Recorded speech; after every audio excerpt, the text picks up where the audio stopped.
IPA. Tapi bisa kan? Bisa. Kalau satu lagi lagi. Enggak itu coba kembali. Enggak tadi itu tadi. Itu. Buat geser nanti. Ini sekarang aja. Oh iya.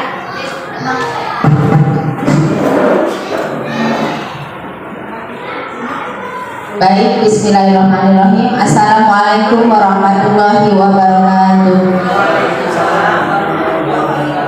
Yang saya hormati Ibu Kepala Sekolah UPT SD 01 Taman Asri, Ibu Asnawati SPD SD. Yang saya hormati juga Bapak Ibu Guru UPT SD 01 Taman Asri. Yang pertama dan utama, mari kita panjatkan puji syukur kita kepada Allah Subhanahu wa Ta'ala, yang mana pada kesempatan pagi hari ini kita bisa berkumpul bersama dalam acara diseminasi aksi nyata modul 1.4 budaya positif oleh calon guru penggerak Kabupaten Waikanan angkatan 9 di UPT SD 01 Taman Asri. Saya di sini sebagai pembawa acara. Saya akan memandu berjalannya acara hari ini. Yang pertama yaitu pembukaan, yang kedua sambutan yang akan diberikan oleh Kepala SD 01 Taman Asri, dan yang keempat adalah acara inti dari diseminasi aksi nyata ini oleh Ibu Lesma. Baik Bapak Ibu, untuk menyingkat waktu, marilah kita bersama-sama supaya acara ini berjalan dengan lancar. Kita membaca basmalah. Bismillahirrahmanirrahim. Untuk memasuki acara selanjutnya yaitu sambutan dari Ibu Kepala Sekolah kepada Ibu Asnawati SPD SD, dipersilakan.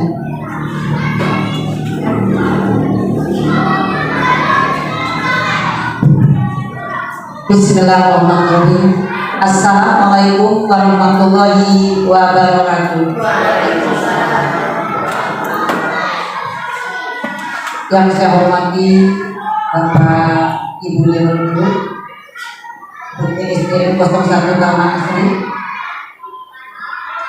kita panjatkan puji dan syukur atas nikmat yang telah diberikan Allah kepada kita, yang pastinya adalah rahmat kesehatan, sehingga kita bisa berkumpul di ruangan yang sangat sederhana ini dalam rangka definisi aksi nyata modul 1.4 budaya positif itu oleh Ibu Miss Maria Putri SPD, calon guru penggerak angkatan 9, yaitu di UPT 01 Taman Asri.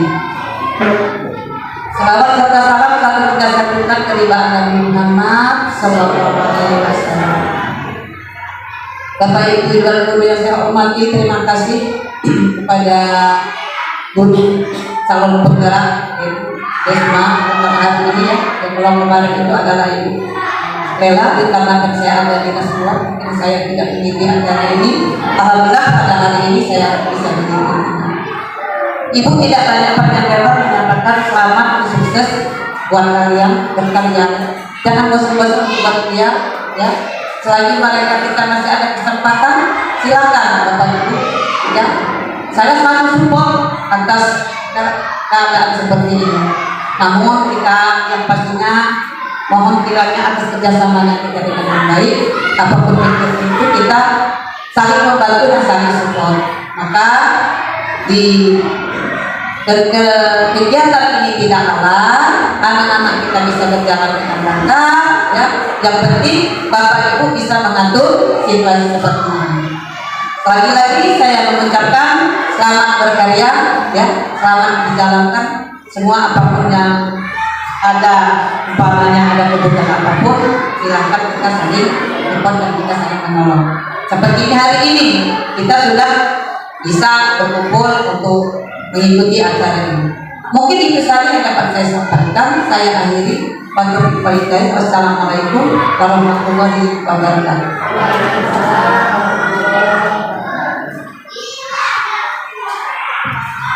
Diucapkan terima kasih atas semangat dan dukungannya dari Kepala UPT SD 01 Taman Asri kepada Bu Asnawati. Semoga ini semua dapat menginspirasi guru-guru lain yang nantinya akan menjadi calon guru penggerak angkatan selanjutnya. Amin ya robbal alamin. Baiklah Bapak Ibu, kita masuk ke acara inti, yaitu nanti pematerinya akan disampaikan oleh Ibu Desma yang sudah dibuat Ibu Desma. Mari kita simak bersama-sama secara hikmat supaya nanti ilmunya bisa kita dapatkan. Amin ya robbal alamin. Kepada Ibu Desma Ria Putri SPD dipersilakan.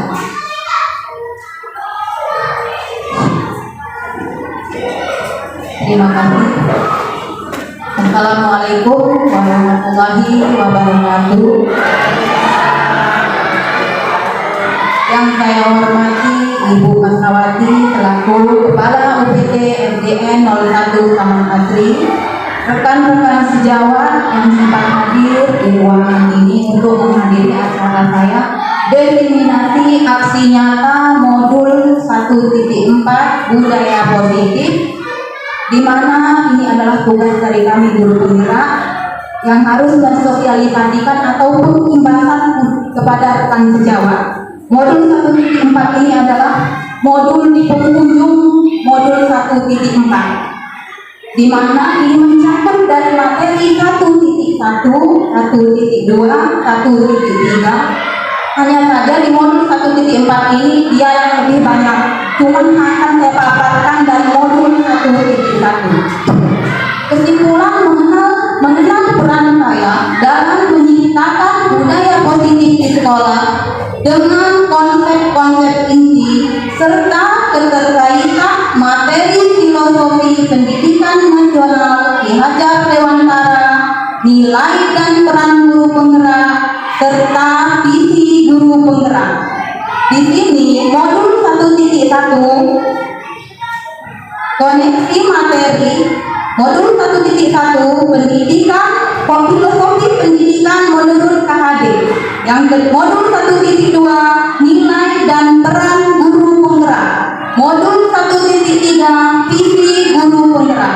Yang terakhir modul 1.4 budaya positif. Modul 1.1 filosofi KHD. Selama ini yang kita tahu filosofi KHD itu yaitu Bapak Pendidikan, yaitu Ki Hajar Dewantara. Di sini filosofinya menurut KHD menyadarkan saya pentingnya pembelajaran yang sebenarnya adalah berpusat pada murid.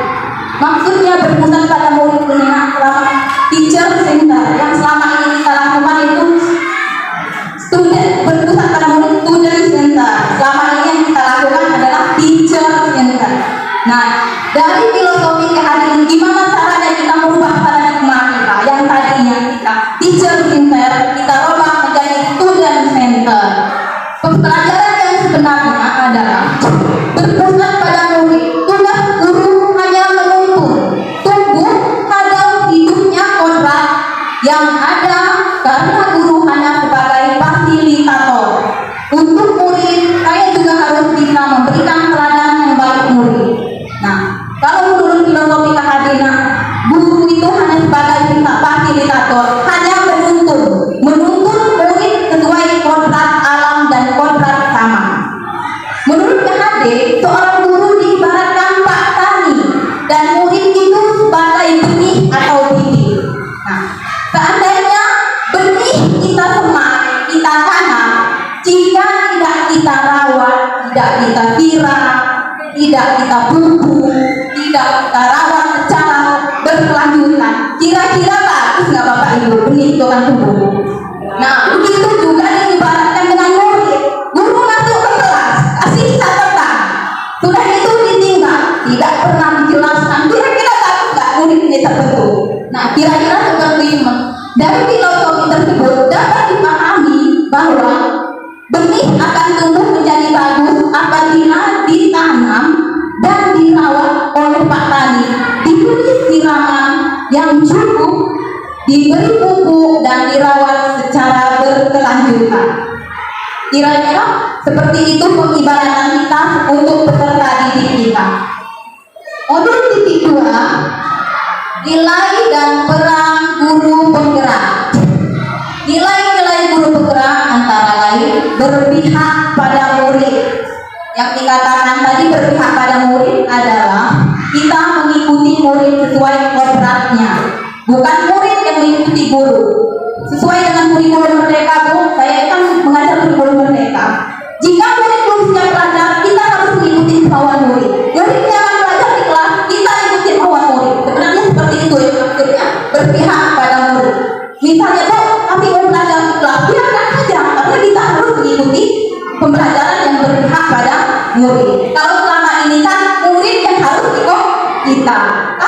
belajar seperti ini, tidak boleh seperti itu. Itu mulai saat ini kita rawat kepada teman. Reflektif, harus reflektif terhadap kemauan murid, reflektif dengan kemajuan dunia saat ini, khususnya teknologi. Terkadang murid itu lebih pintar dari guru. Kadang kita kalah dengan murid, dengan IT, dengan ini. Reflektif dengan rekan sejawat.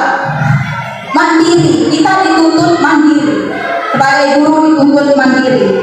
4. Kolaboratif. Kolaboratif di sini harus mampu berkolaborasi dengan rekan sejawat, dengan pimpinan, dan juga dengan siswa tentunya. Kegiatan pembelajaran tidak akan berlangsung apabila kita tidak membina kolaborasi antar manajemen sekolah khususnya.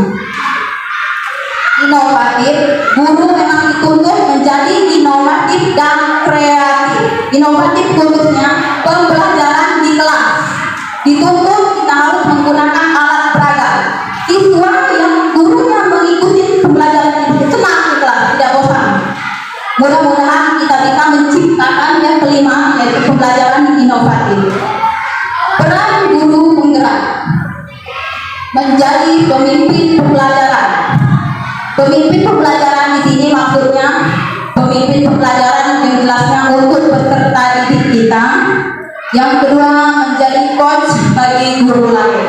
Coach bagi guru lain ini misalnya ada rekan sejawat kita yang ingin bertanya. Kita tidak boleh segan-segan memberi ataupun membantu yang dibutuhkan rekan sejawat kita. Mendorong kolaborasi. Salah satunya di lingkungan kita ini sudah tercipta dengan baik ya Bu ya, kolaborasi antar rekan sejawat. Contohnya seperti kemarin yang saya lakukan ikut anak lomba. Kalau tidak ada kolaborasi dengan guru itu tidak akan berhasil. Yang keempat, mewujudkan kepemimpinan murid. Murid ini kita latih untuk menjadi pemimpin. Yang jelasnya kita sebagai guru harus ngasih role model dulu untuk siswa. Kalau guru tidak bisa mampu menjadi role model, gimana kita mau melatih murid menjadi pemimpin? Yang kelima, menggerakkan komunitas praktisi. Salah satu ini PR guru penggerak, menggerakkan komunitas praktisi. Kami memang dituntut menggerakkan komunitas praktisi.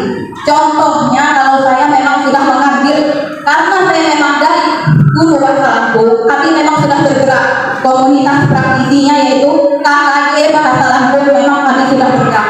Salah satunya puncaknya kemarin Bu di tingkat kabupaten itu adalah salah satu komunitas praktisi bahasa Lampung yang sudah berlangsung di SMP Negeri 1 kemarin. Itu salah satu karena memang sudah saya masukkan di guru penggerak, saya ambil komunitas praktisi seperti itu.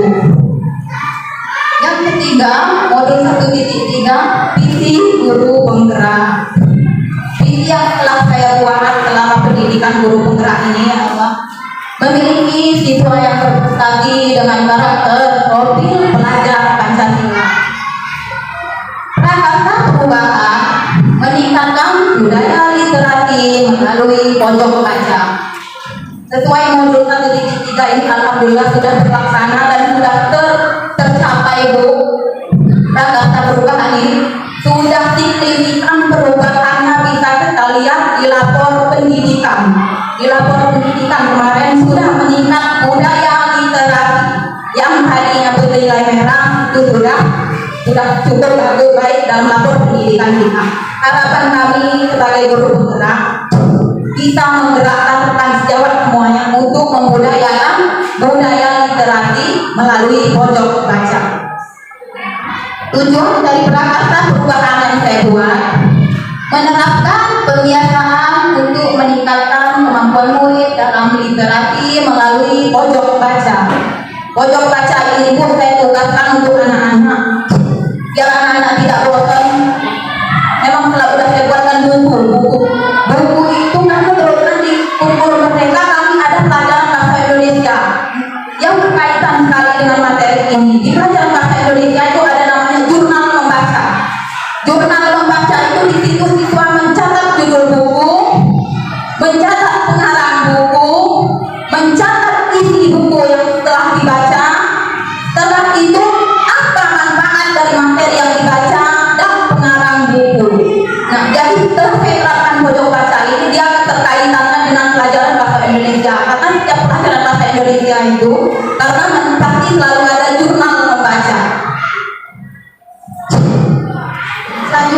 konsep inti budaya positif. Yang pertama, perubahan paradigma belajar, disiplin positif, nilai-nilai kebajikan, kebutuhan dasar manusia, motivasi perilaku manusia, posisi kontrol guru, keyakinan kelas, segitiga restitusi. Perubahan paradigma belajar ini maksudnya untuk siswa. Gimana kita bisa merubah paradigma siswa dalam belajar? Next, paradigma belajar yang kita berikan kepada siswa.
Baiklah,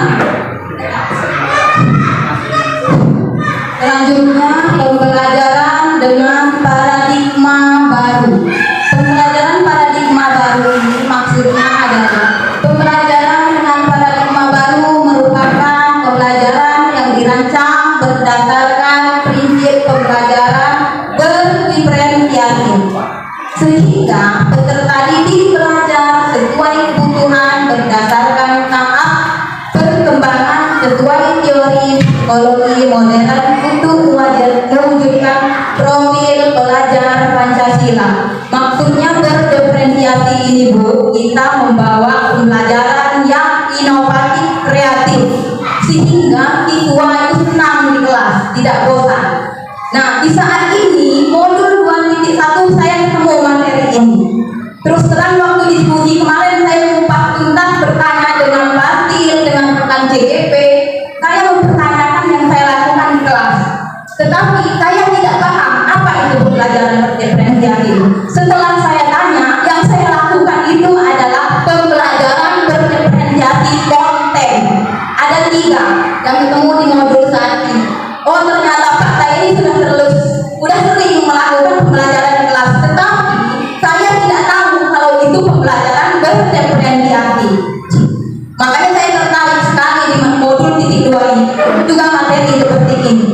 Contohnya di kelas sudah saya lakukan ya Bu. Pernah siswa saya suruh materi saya 4, bunga sempurna dan bunga tidak sempurna. Di situ siswa saya suruh membawa kembang sepatu dan kembang jagung.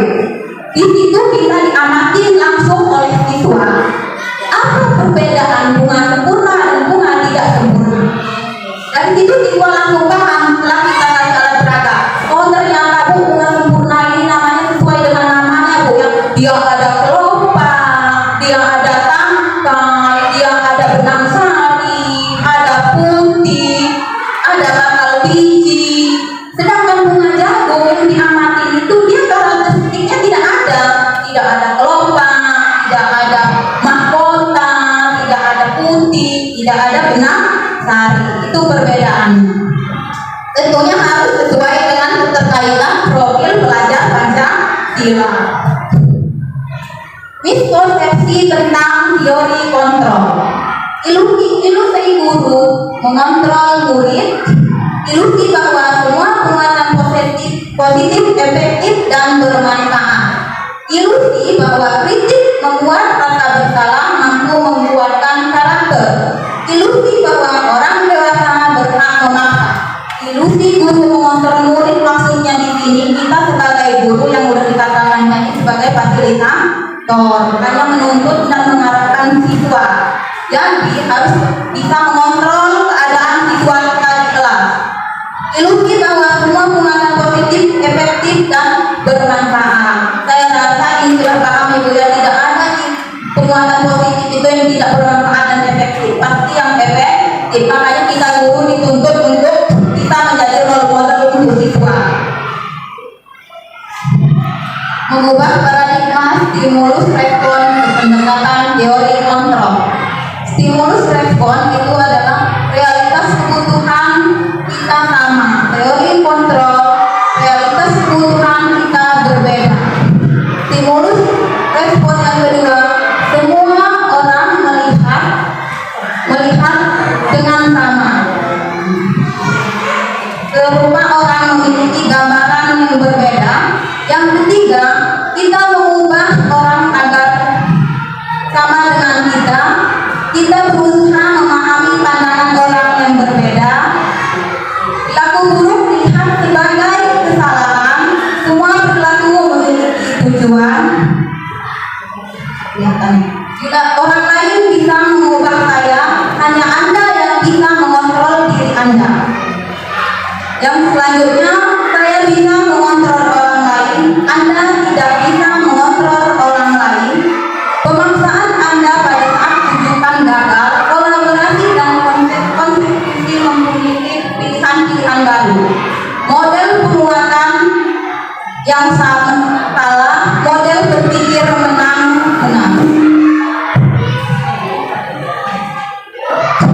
Adalah paradigma stimulus respon pendekatan teori kontrol.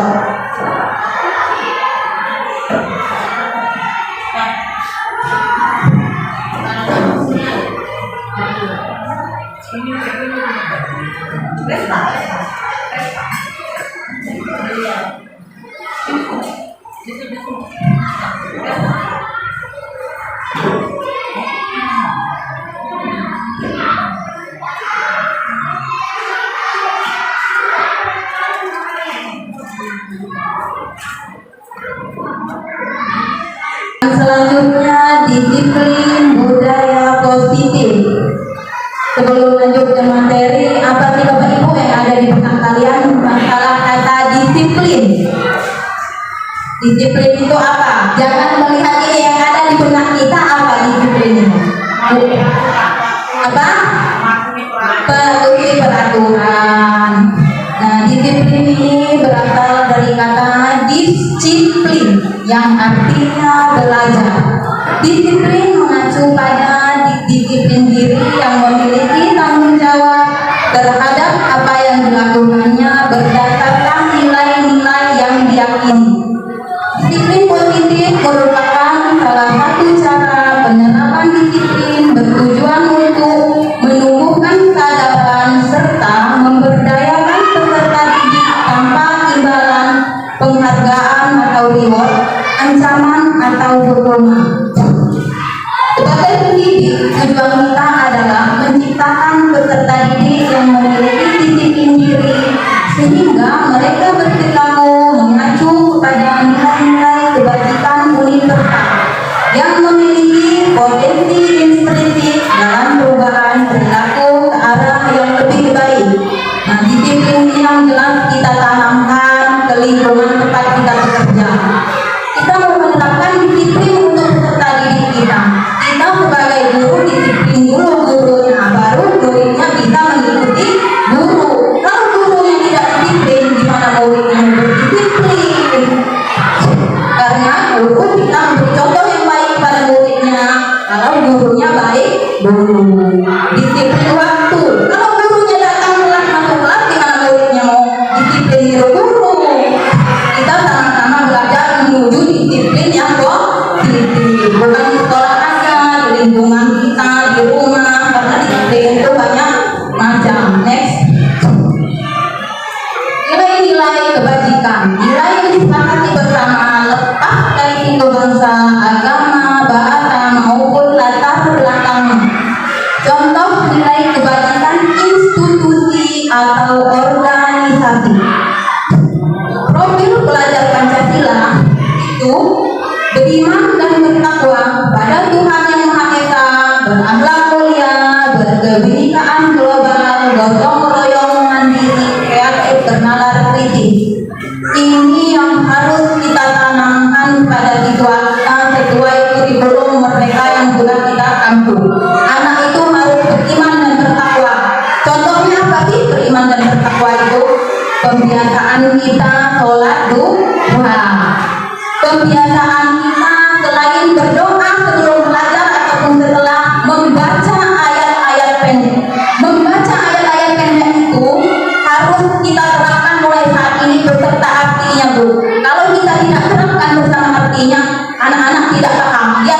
Wah, berkebinekaan global. Berkebinekaan global ini anak harus mampu mengenal dunia luar. Gotong royong itu kita terapkan dengan sesuai tiket kelas yang sudah terjadi. Wow, karena gotong royong itu salah satu kolaborasi antar sesama teman di kelas. Karena siswa yang dikasih tanggung jawab, insya Allah akan dipatuhi mereka. Siswa dituntut mandiri. Mandiri itu contohnya siswa bertanggung jawab atas tugas individu yang diberikan oleh gurunya. Itu harus kita terapkan untuk siswa untuk melatih mandiri dan tanggung jawab. Kreatif, siswa itu dituntut kreatif. Misalnya, contohnya, siswa mampu kreatif di bidang seni gambar. Kita arahkan, oh berarti bakat siswa ini dia adanya di sini. Karena kehobian siswa kita itu berkarakter di kelas. Kita tidak bisa sama ratakan. Ada yang di kreatif menggambar, ada yang kreatif dengan pemahaman hafalan, ada yang kreatif di tulisannya yang rapi. Yang kedua bernalar kritis. Bernalar kritis itu kita amatin siswanya. Oh sudah muncul belum penalaran kritis siswanya? Contohnya matematika pembagian. Pembagian itu banyak cara. Ada yang menggunakan alat peraga langsung siswa membuat paham. Ada yang langsung hitung mencolok. Yang kedua IPO atau primarius atau BEP. Toleransi, rasa hormat, integritas mandiri, menghargai, antusias, empati, keinginan kreativitas, kerjasama, percaya diri, dan komitmen. Maksudnya PYP ini Bu sama aja kayak kurikulum sebangsa di lembaga. Ini kalau dalam istilah bahasa Inggrisnya elementary school. Ini khusus untuk tingkat siswa dari 6 sampai 12 tahun. Ini maksudnya membentuk karakter siswa untuk kreatif, inovatif, membentuk karakter siswa untuk mampu bernalar kritis juga atau kreatif mandiri. Yang selanjutnya keterampilan hidup, life skill. Life skill ini maksud dapat dipercaya, lurus hati, pendengaran yang aktif, tidak merendahkan orang lain, dan memberikan yang terbaik dari diri. Next. 5 kebutuhan dasar manusia. 5 kebutuhan dasar manusia ini yang pertama bertahan hidup, kasih sayang dan rasa diterima, penguasaan, kebebasan, kesenangan. Kita jabarkan tadi. Bertahan hidup ini masalah kebutuhan sandang, pangan, dan papan, makanan, pakaian, tempat tinggal, keamanan, kesehatan. Itu yang maksud kebutuhan dasar yang pertama. Setiap manusia kalau tidak ada ini kita tidak akan bisa bertahan hidup. Yang kedua, rasa kasih sayang dan rasa diterima. Rasa diterima, dipedulikan, berbagi kerjasama, menjadi bagian dalam kelompok. Misalnya siswa di kelas itu terkadang kan mencari perhatian ya Bu ya, mencari perhatian guru, maksudnya pengen ada rasa kasih sayang yang diterimanya. Biasanya kelas rendah ini, kalau kelas rendah kan masih alam-alaman ya, masih alam-alaman. Kadang guru saya ini pakai digital, kenapa sih ibu tidak memuji saya? Biasanya kelas rendah lagi polok-polok, transisi SD, transisi PAUD ke SD. Penugasan, penguasaan, harga diri, keinginan untuk dianggap memimpin, berprestasi, dilalui. Ini penguasai contohnya. Saya hebat kan Bu Guru, saya dapat poten 100. Saya hebat kan Bu Guru, saya juara umum. Itu maksudnya dia mau jadi penguasa di kelas. Kebebasan itu mandiri, memiliki pilihan, mencoba hal baru, mampu mengendalikan arah diri. Kebebasan itu gini, siswa. Kadang kita ketemu siswa ya, bosan belajar dengan Bu Liu, masa sih gambar terus, bosan Bu saya.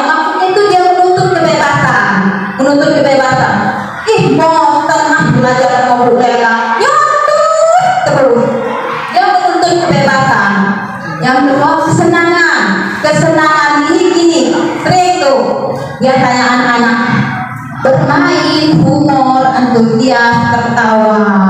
Nah, kalau kita ketemu siswa yang sering bermain di kelas itu, sebenarnya itu termasuk kebutuhan dasar kesenangan. Next. Motivasi perilaku manusia. Ada dua motivasi perilaku manusia. Untuk menghindari ketidaknyamanan hukuman, untuk mendapatkan imbalan penghargaan dari orang lain, itu disebut motivasi ekstrinsik. Motivasi yang kedua, untuk menjadi orang yang mereka inginkan dan menghargai diri sendiri dengan nilai-nilai yang mereka percaya. Motivasi intrinsik. Motivasi ekstrinsik di sini motivasi yang mempunyai motivasi biar mendapat imbalan. Saya mau melakukan, saya datang tepat waktu, saya mau pagi biar saya dipuji buat nama. Beliau kan kepala sekolah. Misalnya Pak Mustaqimun, saya sekarang rajin benar bersih-bersih biar saya dipuji dari ibu. Berarti itu motivasi ekstrinsik. Sedangkan motivasi intrinsik dari dalam diri kita. Kita melaksanakan kewajiban guru, kewajiban kita tepat waktu, datang dari diri kita, bukan pujian dari pimpinan kita. Next.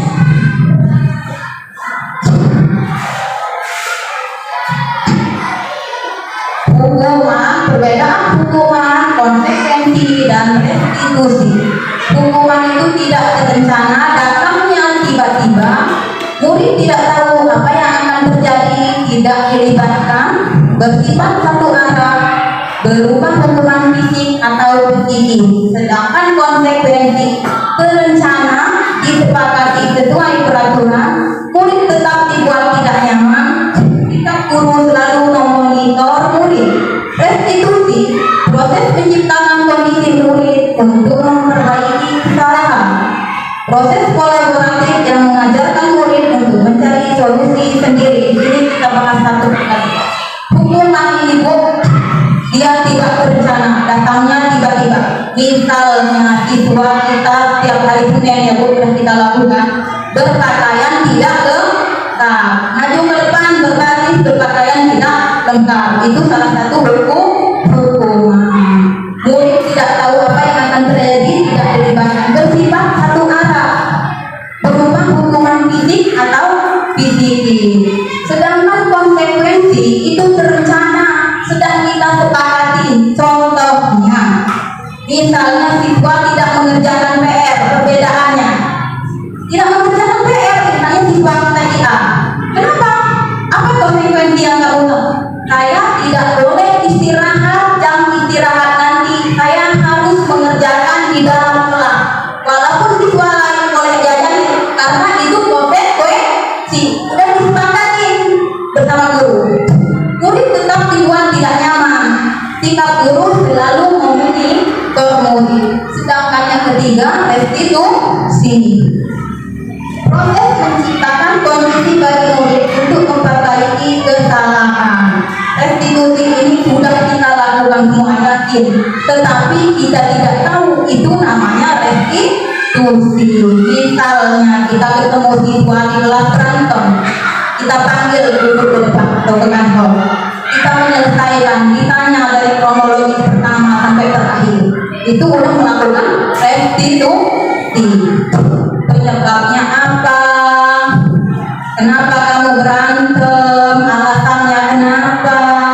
Sampai siswa itu sendiri menemukan solusinya. Itu namanya restitusi. Proses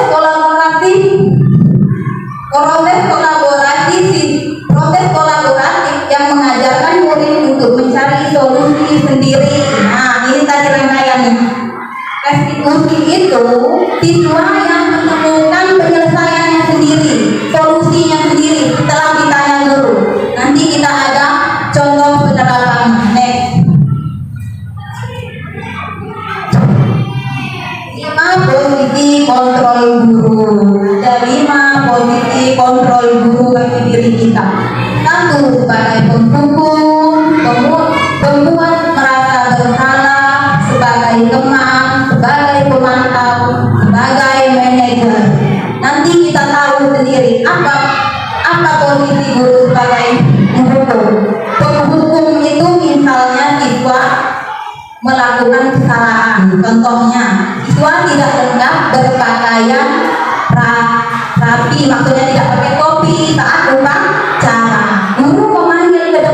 penjara selama 1 jam itu menghukum namanya.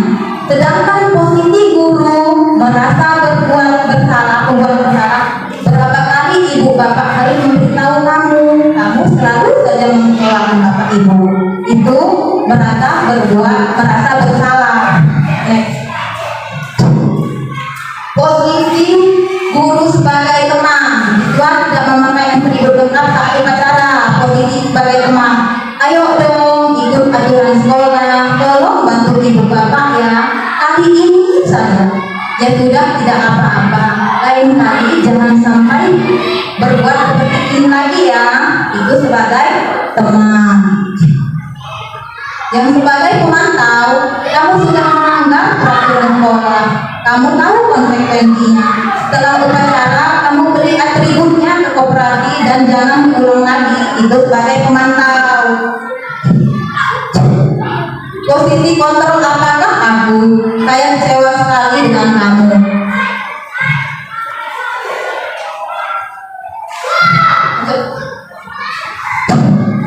Tadi ke resiko.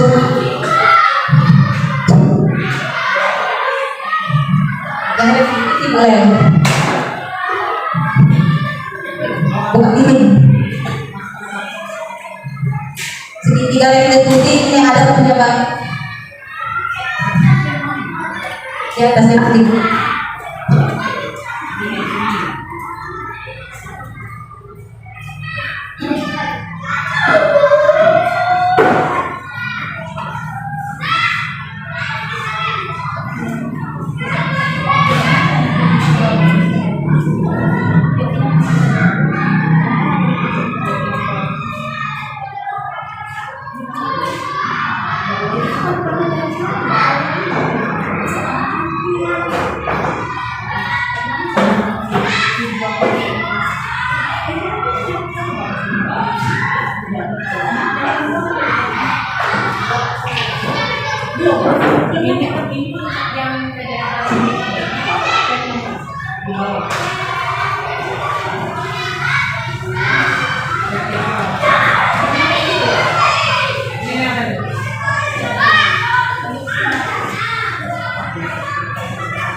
Keyakinan kelas. Mengapa keyakinan kelas tidak peraturan kelas? Mengapa keyakinan kelas tidak peraturan kelas? Apa perbedaan keyakinan kelas dan peraturan kelas?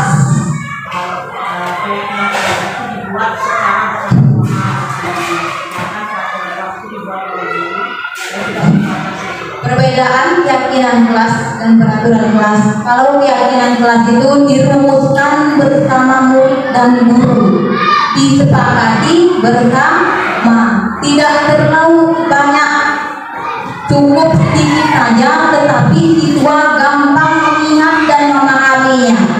Sedangkan peraturan kelas itu hanya diberikan oleh guru saja, bukan kesepakatan bersama. Keyakinan kelas itu misalnya merumuskan bersama siswa. Apa yang pertama kita buat keyakinan kelas? Disiplin, datang tepat waktu. Datang tepat waktu, sanggup gak mematuhinya setiap hari? Sanggup bu.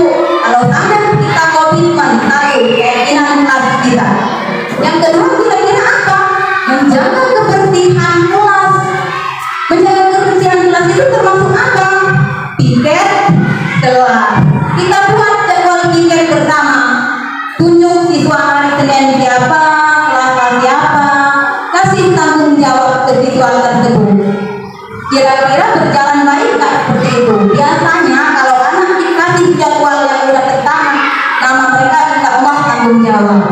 Contohnya lagi misalnya tidak membuang sampah sembarangan. Kalau untuk anak kecil tidak sulit aman untuk menerapkannya.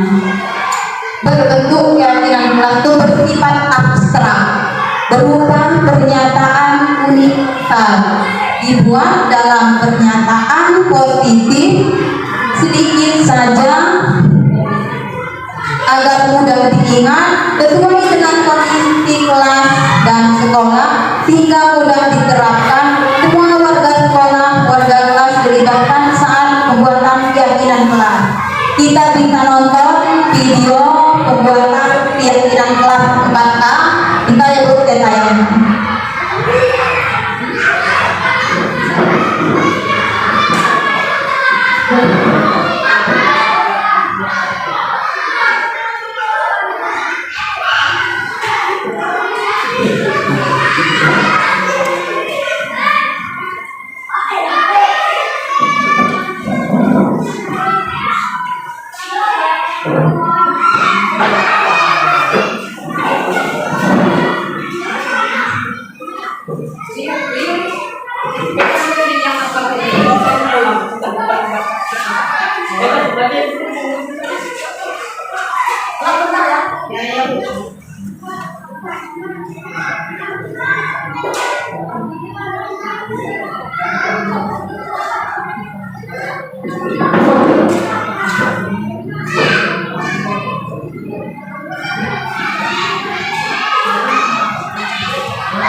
telah merumuskan keyakinan kelas yang disepakati antara guru dan siswa. Ini keyakinan kelas 4A yang telah kami sepakati: 1. Tiket kelas, 2. Disiplin, 3. Membuli, saling menghargai. Tiket kelas itu memang sudah terjadwal untuk kelas. Disiplin itu ada disiplin waktu dan disiplin berpakaian. Membuli itu memang sering sekarang yang kita canangkan untuk siswa kita, tidak boleh saling menggejek dengan teman. Yang kelima ini saling menghargai guru saat berbicara di depan kelas, menerangkan pelajaran, menghargai antar teman di kelas.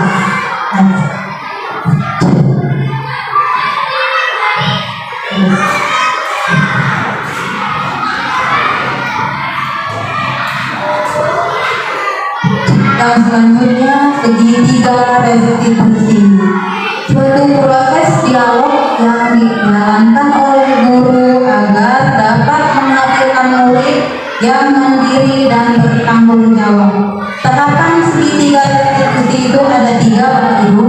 Yang pertama menstabilkan identitas, yang kedua validasi tindakan yang salah, yang ketiga menanyakan keyakinan. Saya juga belum paham sama ini segitiga restitusi. Setelah ikut pendidikan guru penggerak, oh ini yang namanya segitiga restitusi. Sering sudah kita lakukan, semua sudah pernah melakukan. Ternyata itulah yang namanya segitiga restitusi. Hanya saja kita tidak pernah sampai di menanyakan keyakinan. Hanya sampai di 2 tahap saja. Sering kalau siswa, kemarin Bu Eka saya lihat manggil siswa kelas 6 yang katanya nggak sekolah karena bangun di siangan. Setelah ikut pendidikan guru bergerak, oh ternyata ini yang paling yang segitiga restitusi. Menanyakan, menstabilkan identitas dulu yang pertama. Menstabilkan identitas seperti ini Bapak Ibu. Berdasarkan prinsip membuat kesalahan adalah bagian dari proses pembelajaran. Kata-kata yang sudah pernah kita lakukan ke siswa yang melakukan kesalahan. Berbuat salah itu wajar, tidak ada manusia yang sempurna. Ibu bapak juga pernah melakukan itu. Ibu bapak tidak mau mencari siapa yang salah, tapi ibu bapak ingin mencari solusi dari permasalahan ini. Kamu berhak merasakan begitu. Itu namanya menstabilkan identitas.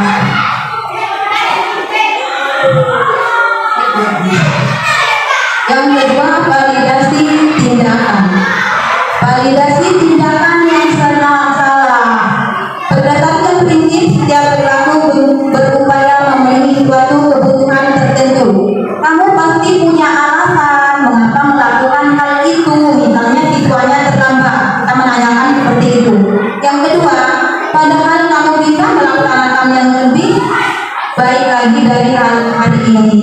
Kamu patut bangga karena telah memenuhi sesuatu penting buatmu. Kamu melakukannya karena mempertahankan sesuatu yang penting bagimu. Itu namanya validasi tindakan yang salah. Tahapan yang ketiga menanyakan keyakinan. Keyakinan ini maksudnya berkaitan dengan keyakinan kelas yang telah kita rumuskan bersama. Kembali.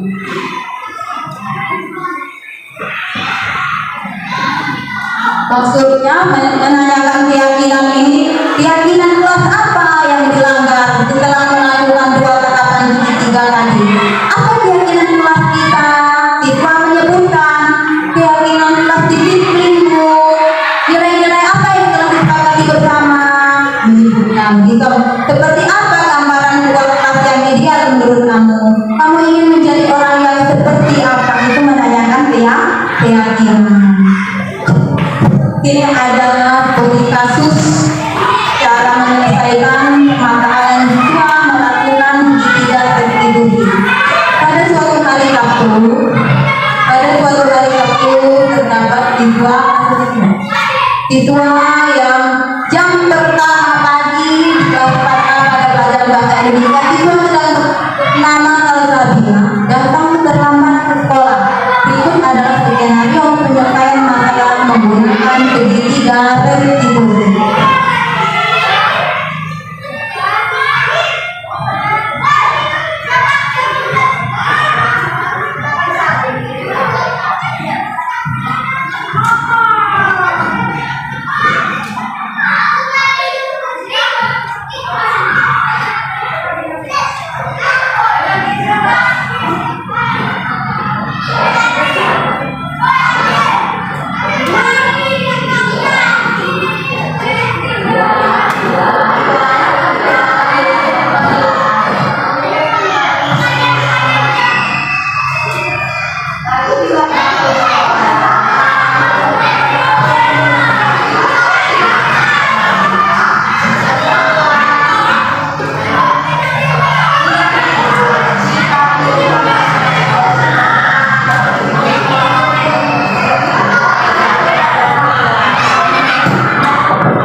sekian materi dari saya. Apabila ada salah kata saya mohon maaf, sama Allah saya mohon maaf, ampun. Selanjutnya sesi tanya jawab atau tanggapan positif.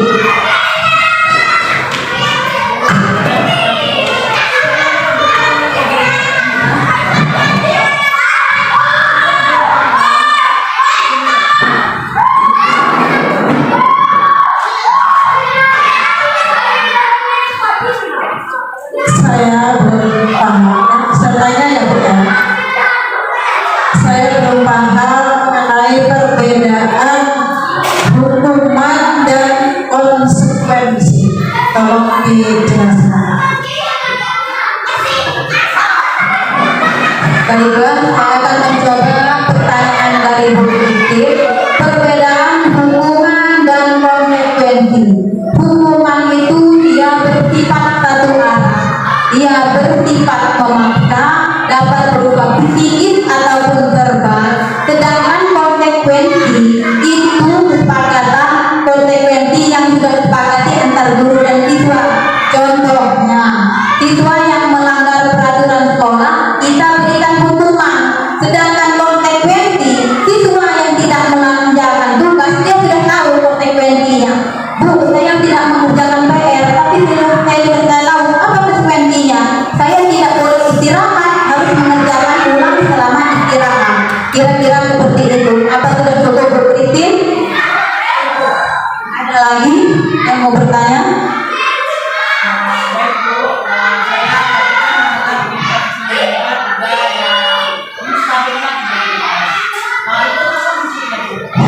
Menstabilkan identitas itu kita yang pertama, itu tahapan yang pertama. Menstabilkan identitas itu